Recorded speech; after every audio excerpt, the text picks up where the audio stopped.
Belasan tahun lalu, bahkan puluhan tahun lalu, Gus Dur sudah bicara tentang pluralisme dan kebinekaan Indonesia. Beliau berkeliling dari satu titik ke titik yang lain untuk merawat kesatuan NKRI. Jauh-jauh hari, Gus Dur sudah membuat benteng-benteng pertahanan ideologi, moral, dan martabat bangsa. Setelah kepergian Gus Dur, kita baru belajar kembali memahami apa-apa yang menjadi perjuangan beliau. 7 tahun Gus Dur telah meninggalkan kita semua. Kerinduan akan sosok Gus Dur semakin melekat dalam hati bangsa Indonesia. Tak jarang kita menyaksikan perampasan hak-hak masyarakat kecil, minoritas ditekan, intoleran di mana-mana, aksi kekerasan, bahkan yang baru saja terjadi adalah aksi teror bom. Konflik sosial sering dipicu sikap merasa benar sendiri dan mudah menyalahkan orang lain. Sikap ini makin mengeras dan berdampak negatif jika dipengaruhi faktor politik, ekonomi, dan sosial. Dilansir dari Wahid Foundation, Alisa Wahid memaparkan bahwa situasi ini dapat mengganggu citra Islam, terutama bagi Indonesia yang menjadi model keislaman yang damai dan ramah di mata dunia.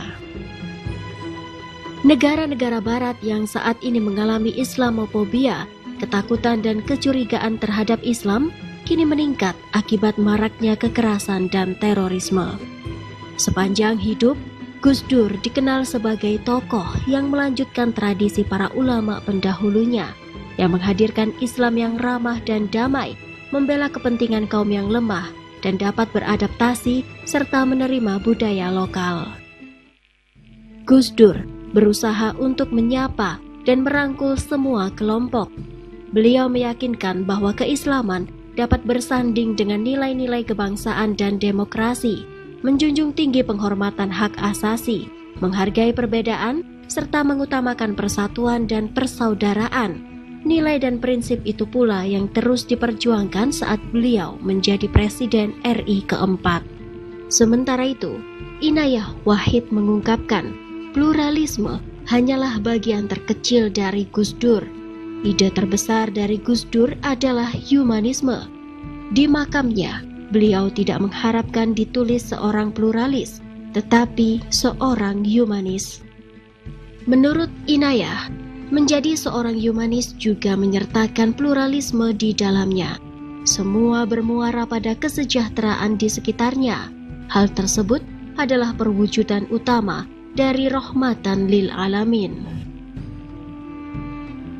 Kalau buat saya, pluralisme itu hanyalah salah satu bagian kecil yang kemudian menjadi hal yang melekat pada apa yang diperjuangkan oleh Gus Dur.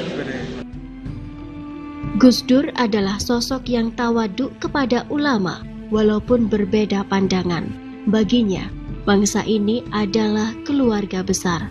Apa artinya membangun keluarga bangsa jika saling melukai dan berdarah? Tim Liputan TV 9 melaporkan.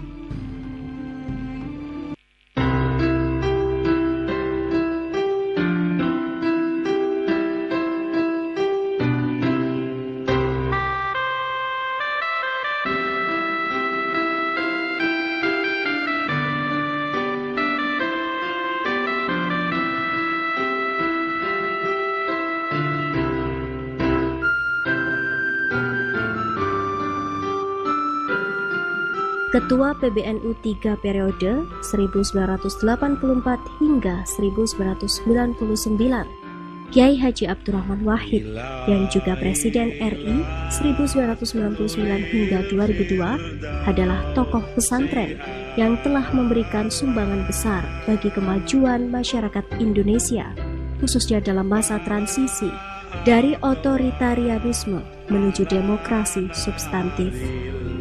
Beliau yang akrab disapa Gus Dur adalah putra Kiai Haji Wahid Hasim yang lahir di Jombang 24 September 1940. Gus Dur lahir menjelang masa kemerdekaan RI dari garis keturunan Kiai Haji Hashim Asy'ari, sang pendiri NU. Para pendahulunya adalah tokoh pejuang keislaman dan keindonesiaan. Ketika Indonesia memproklamirkan kemerdekaan, Gus Dur baru berusia 5 tahun. Pada usia pembentukan ini, Gus Dur telah banyak menyerap peristiwa dan mengenal nama-nama tokoh nasional dari ayahnya, yang kala itu ditunjuk sebagai Menteri Negara. Pada saat itu, Kiai Haji Wahid Hasim menginginkan agar kelak Gus Dur menjadi sosok yang modern dan kosmopolit. Untuk itulah, Kiai Wahid merintis pesantren modern di Tebu Ireng, Jombang. Dunia kosmopolitan yang dikenalkan sang ayah sangat membekas di pikiran Gus Dur. Ia belajar otodidak berbagai macam pemikiran modern, dari filsafat hingga kesusastraan. Gus Dur membaca pemikiran Karl Marx dan Abraham Lincoln sejak masih remaja, hingga beliau berkeinginan belajar hingga ke Eropa. Pada tahun 1971, Gus Dur berkeinginan untuk mengangkat pesantren ke dunia modern tanpa mengubah jati dirinya. Sejak saat itu, Gus Dur menjadi juru bicara pesantren di arena nasional maupun internasional. Hingga pada suatu titik, pesantren bukan lagi dianggap sebagai penghambat laju kemodernan, tapi pesantren adalah agen kemodernan. Sosok Gus Dur kemudian menjadi ikon perpaduan antara kepesantrenan dan kemodernan yang sempurna. Kemampuan berkomunikasi dengan tulisan-tulisan populer yang mudah dicerna maupun bahasa verbal yang lugas membuat Gus Dur menguasai jagat opini publik yang tak ada tandingannya kala itu. Gus Dur menjadi magnet yang menyedot perhatian seluruh komponen bangsa ini dan secara konsentrik menjadikan Gus Dur kekuatan inti dalam politik Indonesia. Saat gerakan reformasi bergulir, Gus Durlah yang dipilih untuk memimpin negeri ini. Sidang Umum MPR 1999, hasil pemilu demokratis pertama setelah Orde Baru, mengangkat Gus Dur menjadi Presiden keempat Republik Indonesia. Gus Dur memainkan peran sentral dalam konsolidasi gerakan demokratisasi. Bagi Gus Dur, demokrasi haruslah bertumpu pada akar tradisi agar ia tidak menjiplak sistem demokrasi dari antah berantah. Selama menjadi presiden, banyak sekali kebijakan-kebijakan dan pemikiran Gus Dur yang menuai reaksi pro kontra. Namun yang paling dirasakan bangsa Indonesia hingga saat ini adalah konsep pluralisme yang diusungnya. Kepeduliannya terhadap sesama manusia membuat bangsa ini tetap bersatu dengan aman, nyaman, dan damai. Pada saat menjabat sebagai presiden, Gus Dur mengakui Konghucu sebagai agama keenam yang ada di Indonesia. Sebelum masa pemerintahan Gus Dur, kaum Tionghoa selalu mendapat perlakuan diskriminasi. Dari penelusuran tim redaksi TV9, diketahui bahwa hal itu sengaja dilakukan Gus Dur agar umat muslim di negara lain tidak mendapat diskriminasi seperti halnya yang dialami umat Konghucu di Indonesia. Lebih dari itu, kepedulian terhadap hubungan kemanusiaan Gus Durlah yang melatar belakangi sikap dan pemikiran Gus Dur selama ini. Bukan hanya agama, perbedaan ras dan suku di Indonesia harusnya disyukuri sebagai warisan bangsa. Dengan adanya perbedaan ini, bangsa Indonesia akan semakin kuat. Sebagai seorang pemimpin, Gus Dur dikenal sebagai tokoh pluralisme dan multikulturalisme yang bergerak karena hati nuraninya. Gus Dur merupakan tokoh humanisme karena beliau adalah figur yang memiliki sisi kemanusiaan di atas rata-rata. Toleransi di mata Gus Dur adalah sikap yang harus terus-menerus ditegakkan. Toleransi adalah kata aktif yang menyaratkan tindakan, bukan membiarkan dan mengabaikan begitu saja kenyataan bahwa kita berbeda. Gus Dur membagi urusan ini dalam 3 hubungan: ukhuwah Islamiyah atau hubungan sesama orang Islam, ukhuwah watoniyah atau hubungan sesama masyarakat Indonesia, dan ukhuwah basyariah atau hubungan sesama umat manusia. Tuhanku, aku bukanlah orang Pluralisme yang perlu pantas diimplementasikan masuk dalam surga. kehidupan untuk menyatukan bangsa Indonesia yang terdiri oleh banyak agama dan perbedaan suku dan ras. Dengan api Umat neraka. Islam sebagai masyarakat mayoritas di Indonesia harus menghargai perbedaan yang ada untuk menghindari gesekan antar masyarakat. Dan ampuni dosa-dosaku. Gus Dur telah menyedot perhatian bangsa Indonesia selama hampir 4 dasawarsa. Tentu dengan pendapat yang pro dan kontra atas apa yang dipikirkan dan dilakukan beliau. Namun karena ketulusan dan kejujurannya itu, beliau sangat dihormati, bahkan ditangisi saat ia harus kembali ke haribaan Allah Subhanahu wa Ta'ala pada 31 Desember 2009. Gus Dur dimakamkan di samping makam Hadratus Syekh Kiai Haji Hasim Asy'ari dan Kiai Haji Wahid Hasim di pemakaman keluarga Tebu Ireng, Jombang. Hingga kini, setiap harinya, makam Gus Dur selalu ada saja para peziarah yang datang.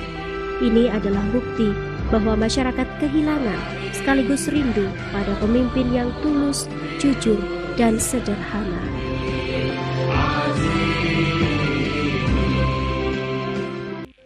Keberagaman yang telah dibangun oleh Al-Maghfurullah Kiai Haji Abdurrahman Wahid atau Gus Dur kini sangat dirindukan oleh setiap umat, apalagi di tengah keberagaman bangsa Indonesia yang akhir-akhir ini sedikit teruji. Pemikiran beliau tentang keberagaman bertujuan untuk menjaga kebersamaan demi terwujudnya persatuan dan kesatuan sebagai bangsa Indonesia. Beliau dirindukan oleh setiap umat, tidak hanya bagi umat Islam, tetapi juga dirindukan oleh warga non-Muslim. Tidak pula hanya warga Nahdiyin, kan tetapi juga dirindukan oleh masyarakat Muslim Tionghoa. Di mana pemikiran-pemikiran beliau tentang pluralisme, tentang kebersamaan, keberagaman, hidup bermasyarakat, bisa menyampaikan sesuatu pada tempatnya, sehingga ketika ada suatu perbedaan lantas tidak menjadikan perpecahan untuk bangsa ini. Nah, kalau kita lihat sosok Gus Dur, kita rindu. Kenapa? 7 tahun beliau meninggalkan kita, tapi kita baru terasa bahwa sosok seperti itu ternyata masih sangat diperlukan di era saat ini. Bagaimana bisa menyatukan orang dengan banyak perbedaan. Bagi masyarakat Muslim Tionghoa, ungkapan Gus Dur yang paling diingat adalah, tidak penting apapun agama atau sukumu, kalau kamu bisa melakukan sesuatu yang baik untuk semua orang. Orang tidak pernah bertanya apa agamamu.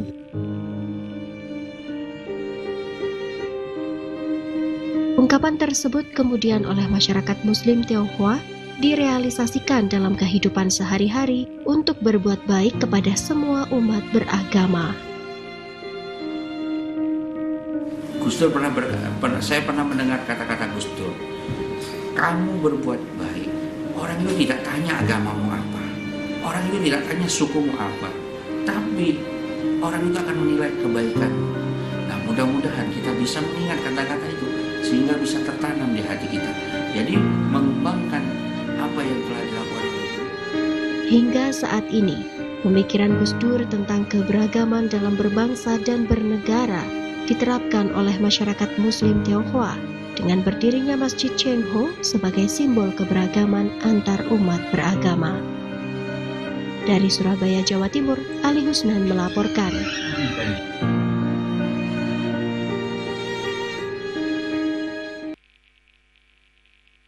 Siapa yang tak mengenal Abdurrahman Wahid atau Gus Dur? Sosok karismatik dan humoris yang akrab dengan gagasan tentang perdamaian. Gus Dur sebagai tokoh perdamaian bukan hanya dikenal di Indonesia saja, melainkan hingga ke internasional. Kini, kerinduan masyarakat akan sosok Gus Dur di balik banyaknya problematika bangsa yang sedang mendera semakin membuncah. Gus Dur telah memberikan pelajaran besar pada bangsa Indonesia dengan meletakkan dasar pluralisme atau saling menghargai perbedaan yang ada. Lebih-lebih membangun pondasi menghargai perbedaan kepercayaan yang ada di Indonesia. Ketua Robitoh Ma'ahid Islamiyah RMI Jawa Timur Kiai Haji Reza Ahmad Zahid mengungkapkan, keteladanan yang harus diambil dari Gus Dur adalah mengampanyekan perdamaian bukan hanya sebagai jargon belaka, melainkan dengan tindakan nyata. Gus Dur mengaplikasikannya dengan ukhuwah basyariah. Bangsa Indonesia ini bisa meneladani sosok daripada Kiai Haji Abdurrahman Wahid atau Gus Dur. Gus Dur adalah sosok yang luar biasa. Beliau ini adalah murni produk pondok pesantren. Lahir di pondok pesantren, berkembang di pondok pesantren, dan menggali segala keilmuannya itu juga di pondok pesantren. Dari Surabaya, Jawa Timur, Purnawa Ziahrodin melaporkan. Sudah 7 tahun, Kiai Haji Abdurrahman Wahid atau yang dikenal dengan Gus Dur meninggal dunia. Namun hingga kini, masyarakat Indonesia terutama Gus Durian Lumajang sangat menghormati beliau. Gus Dur adalah sosok presiden yang sangat baik dan bijak dalam menyikapi sebuah permasalahan. Selain dikenal sebagai presiden, Gus Dur juga dikenal sebagai tokoh ulama. Sehingga tak jarang masyarakat dibuat bingung dengan berbagai pemikiran beliau dalam memperjuangkan keutuhan bangsa Indonesia. Saya paling kagum dengan perkataan beliau yang mengatakan bahwa Indonesia ada karena keberagaman. Di situ membuktikan bahwa sosok Gus Dur sangat getol dan sangat fokus terhadap isu-isu perbedaan, isu-isu toleransi. Berangkat dari situ, bahkan Gus Dur pun yang meresmikan agama Konghucu. Sebagai generasi penerus bangsa, tentunya kita semua mempunyai kewajiban dalam memperjuangkannya, seperti yang dilakukan oleh Gus Dur, karena Indonesia ada karena keberagaman. Kita harus mengacu pada nilai-nilai 9 nilai keutamaan Gus Dur. Yang utamanya adalah kita harus berbijak diri, menyikapilah kondisi bangsa akhir-akhir ini dengan mengacu pada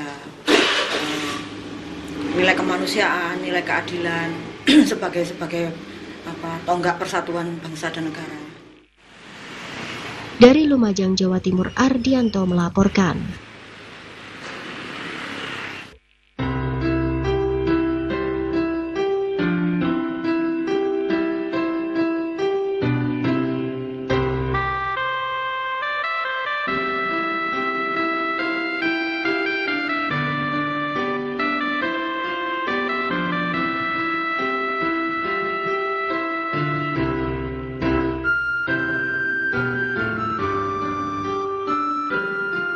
Ketua PBNU 3 periode 1984 hingga 1999, Kiai Haji Abdurrahman Wahid yang juga Presiden RI 1999 hingga 2002 adalah tokoh pesantren yang telah memberikan sumbangan besar bagi kemajuan masyarakat Indonesia, khususnya dalam masa transisi dari otoritarianisme menuju demokrasi substantif. Beliau yang akrab disapa Gus Dur adalah putra Kiai Haji Wahid Hasim yang lahir di Jombang 24 September 1940. Gus Dur lahir menjelang masa kemerdekaan RI dari garis keturunan Kiai Haji Hashim Asy'ari, sang pendiri NU. Para pendahulunya adalah tokoh pejuang keislaman dan keindonesiaan. Ketika Indonesia memproklamirkan kemerdekaan, Gus Dur baru berusia 5 tahun. Pada usia pembentukan ini, Gus Dur telah banyak menyerap peristiwa dan mengenal nama-nama tokoh nasional dari ayahnya, yang kala itu ditunjuk sebagai Menteri Negara. Pada saat itu, Kiai Haji Wahid Hasim menginginkan agar kelak Gus Dur menjadi sosok yang modern dan kosmopolit. Untuk itulah, Kiai Wahid merintis pesantren modern di Tebu Ireng, Jombang. Dunia kosmopolitan yang dikenalkan sang ayah sangat membekas di pikiran Gus Dur. Ia belajar otodidak berbagai macam pemikiran modern, dari filsafat hingga kesusastraan. Gus Dur membaca pemikiran Karl Marx dan Abraham Lincoln sejak masih remaja, hingga beliau berkeinginan belajar hingga ke Eropa. Pada tahun 1971, Gus Dur berkeinginan untuk mengangkat pesantren ke dunia modern tanpa mengubah jati dirinya. Sejak saat itu, Gus Dur menjadi juru bicara pesantren di arena nasional maupun internasional. Hingga pada suatu titik, pesantren bukan lagi dianggap sebagai penghambat laju kemodernan, tapi pesantren adalah agen kemodernan. Sosok Gus Dur kemudian menjadi ikon perpaduan antara kepesantrenan dan kemodernan yang sempurna. Kemampuan berkomunikasi dengan tulisan-tulisan populer yang mudah dicerna maupun bahasa verbal yang lugas membuat Gus Dur menguasai jagat opini publik yang tak ada tandingannya kala itu. Gus Dur menjadi magnet yang menyedot perhatian seluruh komponen bangsa ini dan secara konsentrik menjadikan Gus Dur kekuatan inti dalam politik Indonesia. Saat gerakan reformasi bergulir, Gus Durlah yang dipilih untuk memimpin negeri ini. Sidang Umum MPR 1999, hasil pemilu demokratis pertama setelah Orde Baru, mengangkat Gus Dur menjadi Presiden keempat Republik Indonesia. Gus Dur memainkan peran sentral dalam konsolidasi gerakan demokratisasi. Bagi Gus Dur, demokrasi haruslah bertumpu pada akar tradisi agar ia tidak menjiplak sistem demokrasi dari antah berantah. Selama menjadi presiden, banyak sekali kebijakan-kebijakan dan pemikiran Gus Dur yang menuai reaksi pro kontra. Namun yang paling dirasakan bangsa Indonesia hingga saat ini adalah konsep pluralisme yang diusungnya. Kepeduliannya terhadap sesama manusia membuat bangsa ini tetap bersatu dengan aman, nyaman, dan damai. Pada saat menjabat sebagai presiden, Gus Dur mengakui Konghucu sebagai agama keenam yang ada di Indonesia. Sebelum masa pemerintahan Gus Dur, kaum Tionghoa selalu mendapat perlakuan diskriminasi. Dari penelusuran tim redaksi TV9, diketahui bahwa hal itu sengaja dilakukan Gus Dur agar umat muslim di negara lain tidak mendapat diskriminasi seperti halnya yang dialami umat Konghucu di Indonesia. Lebih dari itu, kepedulian terhadap hubungan kemanusiaan Gus Durlah yang melatar belakangi sikap dan pemikiran Gus Dur selama ini. Bukan hanya agama, perbedaan ras dan suku di Indonesia harusnya disyukuri sebagai warisan bangsa. Dengan adanya perbedaan ini, bangsa Indonesia akan semakin kuat. Sebagai seorang pemimpin, Gus Dur dikenal sebagai tokoh pluralisme dan multikulturalisme yang bergerak karena hati nuraninya. Gus Dur merupakan tokoh humanisme karena beliau adalah figur yang memiliki sisi kemanusiaan di atas rata-rata. Toleransi di mata Gus Dur adalah sikap yang harus terus-menerus ditegakkan. Toleransi adalah kata aktif yang menyaratkan tindakan, bukan membiarkan dan mengabaikan begitu saja kenyataan bahwa kita berbeda. Gus Dur membagi urusan ini dalam 3 hubungan: ukhuwah Islamiyah atau hubungan sesama orang Islam, ukhuwah watoniyah atau hubungan sesama masyarakat Indonesia, dan ukhuwah basyariah atau hubungan sesama umat manusia. Tuhanku, aku bukanlah orang Pluralisme perlu diimplementasikan dalam kehidupan untuk menyatukan bangsa Indonesia yang terdiri oleh banyak agama dan perbedaan suku dan ras. Umat Islam sebagai masyarakat mayoritas di Indonesia harus menghargai perbedaan yang ada untuk menghindari gesekan antar masyarakat. Dan ampuni dosa-dosaku. Gus Dur telah menyedot perhatian bangsa Indonesia selama hampir 4 dasawarsa. Tentu dengan pendapat yang pro dan kontra atas apa yang dipikirkan dan dilakukan beliau. Namun karena ketulusan dan kejujurannya itu, beliau sangat dihormati, bahkan ditangisi saat ia harus kembali ke haribaan Allah Subhanahu wa Ta'ala pada 31 Desember 2009. Gus Dur dimakamkan di samping makam Hadratus Syekh Kiai Haji Hasim Asy'ari dan Kiai Haji Wahid Hasim di pemakaman keluarga Tebu Ireng, Jombang. Hingga kini, setiap harinya, makam Gus Dur selalu ada saja para peziarah yang datang. Ini adalah bukti bahwa masyarakat kehilangan sekaligus rindu pada pemimpin yang tulus, jujur, dan sederhana.